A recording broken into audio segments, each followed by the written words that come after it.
El siguiente podcast es un proyecto vinculado al programa PAPIME de la UNAM y producido por el Taller de Estudios sobre Medio Oriente de la Facultad de Ciencias Políticas y Sociales de la UNAM.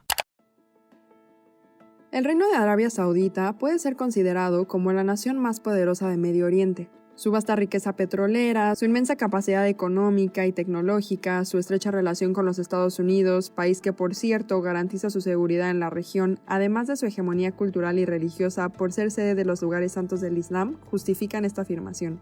Desde hace casi una década, el país atraviesa una transformación con los propósitos de convertir a la nación en una economía diversificada y paulatinamente independiente de los ingresos del petróleo, involucrar de una manera más activa a sus ciudadanos, fortalecer los valores islámicos en la sociedad y hacer del reino un destino atractivo para inversionistas, turistas y eventos deportivos. Encabezando estos proyectos se encuentra el príncipe heredero, Mohammed bin Salman, controvertido personaje que tiene en sus manos muchas de las decisiones que pueden alterar el rumbo del país y de la región. Mi nombre es Jimena Rodríguez. Y David Vázquez, host de su podcast Las Relaciones Internacionales en Medio Oriente. Les damos la bienvenida al 42º episodio titulado Mohammed bin Salman y la sucesión real saudí.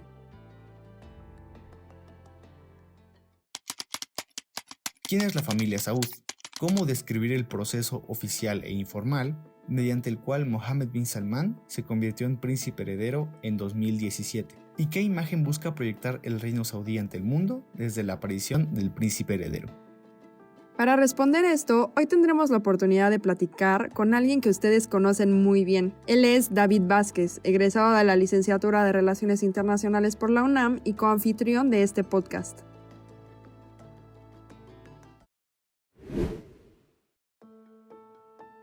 Bienvenido, David, ¿cómo estás? ¿Qué tal, Jimena? Muy bien, muchas gracias por esta oportunidad y me encuentro muy emocionado por poder discutir este tema tan apasionante con todos ustedes. Me alegra mucho escuchar esto. ¿Qué te parece entonces si comenzamos con nuestra conversación? Por supuesto, vamos a comenzar. Para comenzar, considero que es fundamental hablar sobre la familia Al Saud. ¿Nos podrías decir quién es esta familia y qué importancia tiene para el país? La familia Saud o Al Saud es la dinastía que ha gobernado Arabia Saudita durante toda su historia como Estado moderno, y su presencia en la región de Arabia Central se remonta a más de 2 siglos. Desde el siglo XVIII su influencia política comenzó en la región del Najd, particularmente en la localidad de Diriyah. Según la historiadora saudí Madawi al-Rashid, es probable que esta familia, dedicada tradicionalmente al comercio y a la tierra, haya fundado este asentamiento. En 1727, Mohammed bin Saud se convirtió en el gobernante de Diriyah y pasó a la historia como el primer emir saudí. Un hecho clave fue su alianza con Mohammed bin Abd al-Wahhab, un ulema o erudito islámico que fundó la doctrina wahhabí, corriente islámica ortodoxa basada en la estricta unicidad de Dios y que aún domina la vida religiosa del país. Ambos realizaron el Pacto de Diriyah en 1744, mediante el cual Abd al-Wahhab otorgó legitimidad religiosa al liderazgo de Mohammed bin Saud, a cambio de encargarse de los asuntos religiosos del emirato. Esta alianza entre poder político y religioso impulsó una rápida expansión territorial. Dicho crecimiento llamó la atención del Imperio Otomano, que aunque permitía cierta autonomía en Arabia Central, no toleraría la formación de un estado independiente. Por ello, el primer estado saudí fue destruido en 1818 por fuerzas otomanas apoyadas por Egipto. En 1824 surgió un segundo estado saudí en Riad, pero cayó víctima de los conflictos internos dentro de la familia Saud y del ascenso de otra poderosa familia rival en la región, los Al-Rashid. Fue hasta comienzos del siglo XX, cuando el Imperio Otomano estaba en declive, que Abdulaziz bin Saud, descendiente de la dinastía, inició el proyecto definitivo de reconquista. Exiliado en Kuwait durante una década, regresó en 1902 al país y capturó Riad, que se convertiría en la capital. Durante 30 años unificó a Arabia Central con apoyo de Gran Bretaña, enfrentándose a los Al-Rashid, aliados de los otomanos en la Primera Guerra Mundial, y a los sharifes del Hiyaz, gobernantes de las ciudades santas de Meca y Medina. Estas guerras concluyeron en 1932, con la fundación oficial del Reino de Arabia Saudita. Abdulaziz bin Saud es considerado el padre de la nación saudí, pues desde 1932 hasta su muerte en 1953 se dedicó a consolidar un estado fuerte y forjó alianzas con potencias internacionales, especialmente con Estados Unidos, relación que se fortaleció con el descubrimiento de yacimientos de petróleo y la fundación de la compañía petrolera saudí-americana, Aramco. Antes de morir, Abdulaziz designó como heredero a su segundo hijo, Saud bin Abdulaziz, lo que redujo las disputas sucesorias, pero no eliminó las tensiones familiares.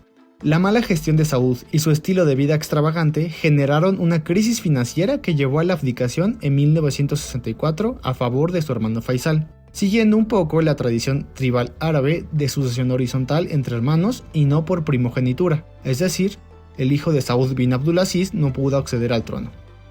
Desde entonces, el trono se transfirió entre los hijos de Abdulaziz, consolidando el control familiar sobre el Estado. La familia Saud es una de las monarquías más grandes del mundo, y mantiene un control casi total del gobierno. Los príncipes que no acceden al trono ocupan altos cargos políticos, militares o administrativos. Cabe recalcar que las 13 provincias del país están gobernadas por miembros de la familia y muchos de ellos integran el Consejo de Ministros, el equivalente al gabinete gubernamental. Este sistema, aunque da estabilidad interna, también genera un enorme costo al presupuesto estatal. Durante décadas, la sucesión permaneció dentro de la segunda generación, los hijos de Abdulaziz. Esto cambió con el rey Salman bin Abdulaziz, el actual monarca, quien por primera vez designó como príncipe heredero a alguien de la tercera generación, un nieto de Abdulaziz, y fue su hijo Mohammed bin Salman, también conocido por sus iniciales MBS. Aunque inicialmente no era el primer candidato, terminó acumulando poder al ocupar cargos clave como ministro de Defensa, ministro de Estado, viceprimer ministro y posteriormente primer ministro, además de ahora ser el príncipe heredero. A sus 40 años, Mohammed bin Salman ha sido figura central en la transformación del país y simboliza el paso del liderazgo saudí hacia una nueva generación. Considero que para comprender plenamente a Arabia Saudita es imprescindible estudiar a la Casa de Saud, ya que es el único país cuyo nombre deriva del de su familia gobernante. La historia, ambiciones, alianzas y disputas internas de esta dinastía están íntimamente ligadas al desarrollo del Estado saudí y a su papel como una potencia regional.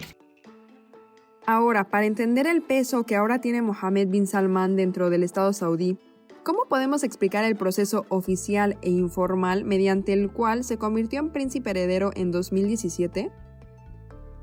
La decisión de designar a Mohammed bin Salman fue bastante pragmática por parte del actual rey Salman. Esto en relación a lo que mencionábamos acerca de la tradición saudita de mantener una línea sucesoria horizontal. Y pese a que los nietos del fundador del país también están considerados como sujetos al trono, la realidad es que todos los reyes de Arabia Saudita, después de la muerte de Abdulaziz bin Saud, han sido hermanos. Bajo esta premisa, podemos imaginar que Mohammed bin Salman no era la primera opción para ser el príncipe heredero y eventualmente convertirse en el rey, pues quien había sido designado en primera instancia como el príncipe heredero era Mokrin bin Abdulaziz, también hijo del fundador saudí y que al momento de su nombramiento tenía 69 años. Fue justamente la edad el factor que fue usado como disuasión por Salman para convencer al príncipe Mokrin de abdicar como príncipe heredero en favor de la tercera generación, dando paso a uno de los nietos de Abdulaziz. Sin embargo, Mohammed bin Salman continuaba sin ser el siguiente en la línea sucesoria. Quien se convertiría en el príncipe heredero sería Mohammed bin Nayef, también conocido por sus iniciales MBN. Era un hombre de 55 años al tiempo de haber sido seleccionado como aquel que ocuparía el trono después del rey Salman. No obstante, el mismo monarca Salman persistía con su intención de designar a su hijo MBS como el príncipe heredero. Madawi al-Rashid, la ya referida historiadora, argumenta que Salman veía muchas cualidades de su juventud en su hijo preferido, además de ya haberle relegado numerosas responsabilidades debido a que a sus 89 años el rey Salman ya no goza de la mejor salud. La razón de sostener una línea sucesoria horizontal es garantizar que quien ascienda al trono sea un príncipe experimentado, dado a que la mayoría de los hijos de Abdulaziz bin Saud ya han ocupado puestos prominentes en la política saudí. Por otro lado, provoca que los periodos en el trono no sean los más longevos, particularmente porque los hijos de Abdulaziz han ido envejeciendo considerablemente.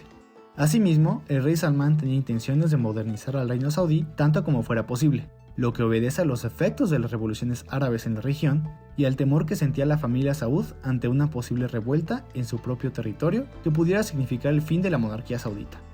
Cabe recalcar que aunque las protestas sí alcanzaron al país saudí, fueron rápida y ferozmente reprimidas por las autoridades del reino. Este conjunto de razones motivaron al rey Salmán a decantarse por un nieto del fundador del país para ocupar el cargo de príncipe heredero y así darle una imagen más joven a los dirigentes del país. A pesar de ello, y como ya lo comentaba, Mohammed bin Salman no era el beneficiado por esta decisión, sino su primo, Mohammed bin Nayef.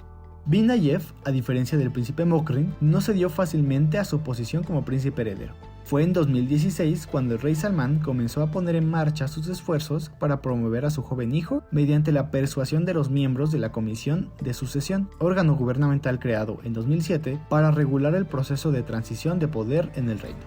Salmán se esmeró en colocar en posiciones importantes de la política saudí a los hermanos o hijos de la mayoría de los miembros de la comisión, garantizando que su hijo fuera votado como príncipe heredero en detrimento de su sobrino bin Nayef, quien, pese al descontento inicial, terminó por acatar la decisión de la comisión. Y fue así como en junio de 2017, Mohammed bin Salman fue reconocido como el príncipe heredero de Arabia Saudita. MBS accedió a este nuevo cargo bajo la premisa de traer consigo un cambio radical para Arabia Saudita, consciente de las necesidades de la nación de modernizarse en sentido social, político y económico, principalmente en este último aspecto, a partir de la idea de bin Salman de diversificar los ingresos saudíes y reducir significativamente la dependencia del petróleo por parte del reino. El proceso oficial del ascenso de MBS está alineado a estos objetivos de Arabia Saudí de cara a la siguiente década, mientras que el ascenso informal o no oficial fue aquel auspiciado por su padre y las concesiones otorgadas a los funcionarios encargados de aprobar al sucesor real, además de la forma en la cual fue ascendiendo rápidamente en el escalafón político saudí. Finalmente, con este trasfondo que nos planteas, ¿qué imagen busca proyectar el reino saudí ante el mundo desde la aparición de Mohammed bin Salman? Mohammed bin Salman encarna todas las aspiraciones de Arabia Saudí por demostrar ante el mundo que son una nación moderna y renovada. El príncipe heredero es el embajador de la estrategia de modernización saudita denominada Visión 2030, puesto en marcha por el reino desde 2016. La Visión 2030 es el plan de Arabia Saudita para convertir al país en una economía más diversificada e innovadora a partir del rico patrimonio cultural y las ventajas estratégicas del país. Abarca toda serie de ámbitos: religioso, financiero, sanitario, de vivienda, cultural e industria, entre muchos otros. Hago énfasis en esta estrategia, puesto que su realización es la que legitima la posición de MBS como príncipe heredero. Ha sido la herramienta mediante la cual el hijo del soberano se ha promocionado nacional e internacionalmente, vendiendo la idea de que el país está totalmente renovado, lleno de oportunidades para la inversión extranjera, abierto al turismo y como una alternativa idónea para la celebración de eventos deportivos, imitando un poco las dinámicas de los países vecinos de Qatar y Emiratos Árabes. Pero la necesidad de renovar al reino va más allá de promocionar al país como un oasis de innovación y de turismo. Como detallaba anteriormente, el rey Salmán es sabedor de la sociedad cambiante que lo vio convertirse en soberano, y de las demandas que los pueblos árabes exigieron a sus gobernantes al comienzo de la década pasada.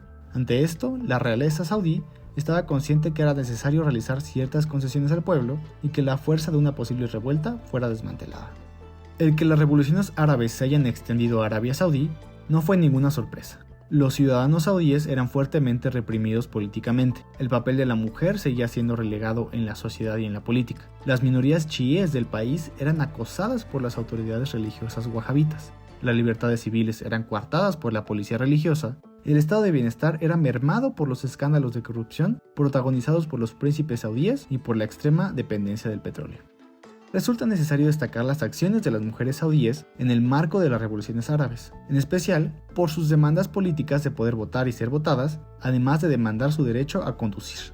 En Arabia Saudí se celebran elecciones esporádicamente para elegir a ministros municipales que tienen funciones administrativas y consultivas.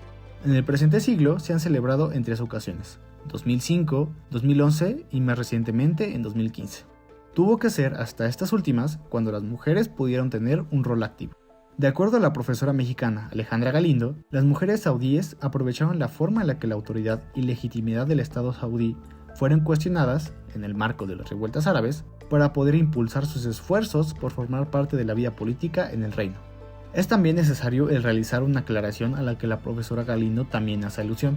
Pese a que las proclamas de las mujeres en Arabia Saudí gozaban de total legitimidad, existe un número de ellas que se oponen a los cambios sociales que estas demandas pueden traer, argumentando que, aunque pudieran parecer restrictivas para Occidente, las políticas saudíes respecto a las mujeres las hace gozar de cierta protección, además de formar parte de la cultura saudí. La opinión de estas mujeres va en el mismo tenor que aquellas autoridades religiosas más conservadoras que no ven con buenos ojos las reformas sociales impulsadas por MBS, tales como el permitir a las mujeres votar y ser votadas desde 2015 y la reforma que les permitió manejar desde 2018, así como el levantar la prohibición a la celebración de festividades como San Valentín y Halloween, y de la reapertura de cines y teatros. Las autoridades religiosas saudíes, o los ulama, forman parte importante dentro de la pirámide política saudí, puesto que son los que otorgan legitimidad religiosa al rey y a toda la casa de Saud para gobernar. Por esta razón, los cambios sociales impulsados por Mohammed bin Salman, aunque notorios, deben de ser realizados con cautela para no generar el descontento de los ulama.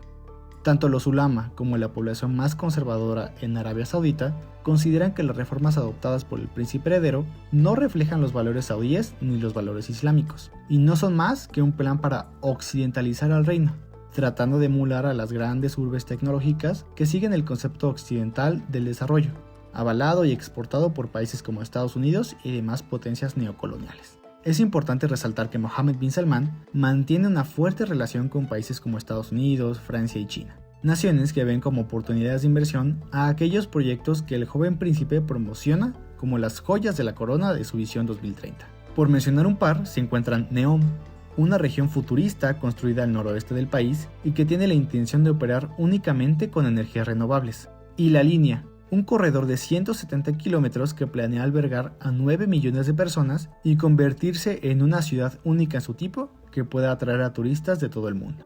Estos y más proyectos son financiados principalmente por el Fondo de Inversión Pública, fondo soberano del reino encargado de catalizar la economía de Arabia Saudita y lograr su objetivo de diversificar los ingresos al invertir local e internacionalmente. Este fondo es administrado por el mismo Mohammed bin Salman y sus inversiones se han extendido a diversas empresas transnacionales de distintos países. De igual manera, los recursos del fondo son utilizados para llevar a cabo numerosos eventos deportivos como peleas de boxeo y de lucha libre, torneos de golf, carreras de Fórmula 1, partidos de fútbol de alto nivel, torneos de tenis y hasta una Copa Mundial de la FIFA a celebrarse en 2034. Sin embargo, hay quienes consideran que este fondo es utilizado para conseguir el beneplácito de aquellos países en donde invierte, además de ser la herramienta para pulir la imagen del reino, sobre todo tras sucesos como el encarcelamiento de mujeres partícipes en protestas políticas, el asesinato en 2018 del periodista crítico del reino, Jamal Khashoggi, y la decisión de Mohammed bin Salman como ministro de Defensa de invadir Yemen hace más de una década, causando una de las peores crisis humanitarias de este siglo.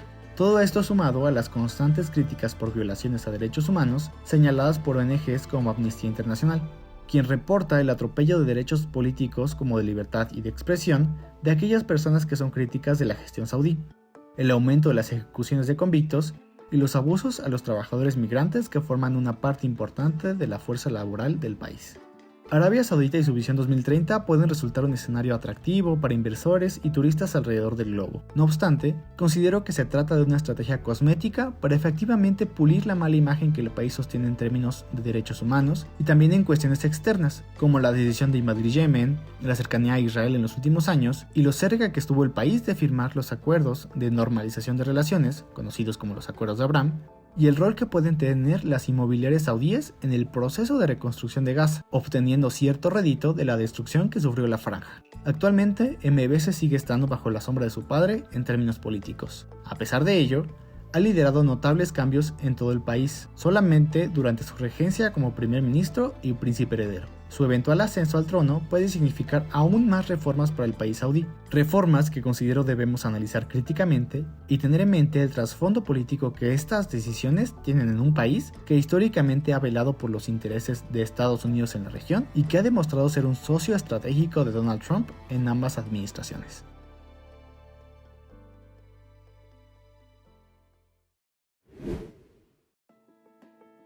David, muchas gracias por habernos acompañado en este episodio y por habernos platicado un poco sobre uno de los países más determinantes para comprender las dinámicas de Medio Oriente. Para cerrar, ¿cuál considerarías que sería una buena recomendación para que los oyentes puedan leer o escuchar más sobre el tema?